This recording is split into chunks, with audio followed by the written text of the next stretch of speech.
দর্শক, আপনারা জানেন যে আপনারা ইতিহাসে অনেক খলনায়কের নাম শুনেছেন, যেসব খলনায়ক আসলে সবসময়ই কোনো না কোনো একটা বড় শক্তিশালী দলের সাথে, যুগের সাথে, কোনো ধরনের বড় রাজনৈতিক দলের সাথে তারা বেইমানি করে।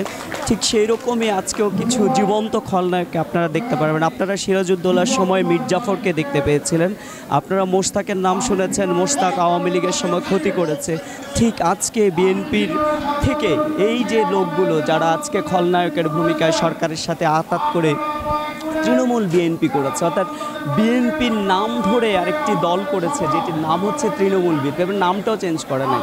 এবং আজকে তারা খলনায়কের ভূমিকায়, যখন বিএনপি বলছে যে তারা নির্বাচনে যাবে না, তখন ওই বিএনপি থেকে বেরিয়ে সেই খলনায়করা আজকে নির্বাচনে যাওয়ার প্রস্তুতি নিচ্ছে। তারা বলছে যে সরকারের অধীনে তারা নির্বাচনে যাবে।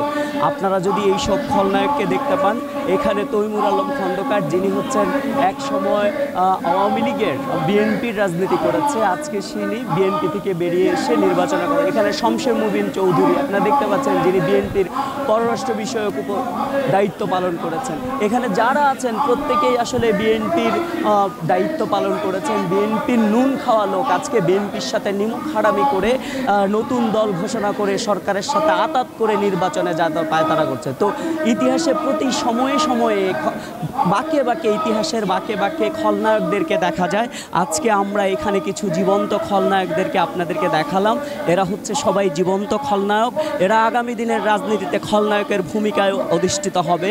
দর্শক, সেটি আসলে ইতিহাসে প্রশ্নবিদ্ধ কিছু চরিত্র সবসময় থাকে।